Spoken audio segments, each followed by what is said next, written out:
د نننۍ دور کې چې کوم نوجوانان دي یا د نوجوان نسل دی هغې کوم طرف ته ترغیب ول پکار دي یا کوم دروس د هغې دپاره پکار دي چې هغې د صحابه کرامو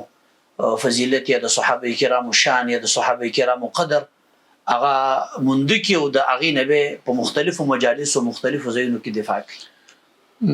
دې دور کې د صحابه کرامو د سیرت بیانول دا ډېر ضروری دي او ورسره د رسول الله صلی الله علیه وسلم سیرت ځکه چې د صحابه ټول ژوند خپل د رسول الله صلی الله علیه وسلم سره تیر کړو نو چې اول د رسول الله سیرت ذکر شي او د هغې نه وروسته بیا د صحابه کرامو سیرت بیان کړی شي نو دا به د را روان نسل دپاره یو لوی نصیحت وي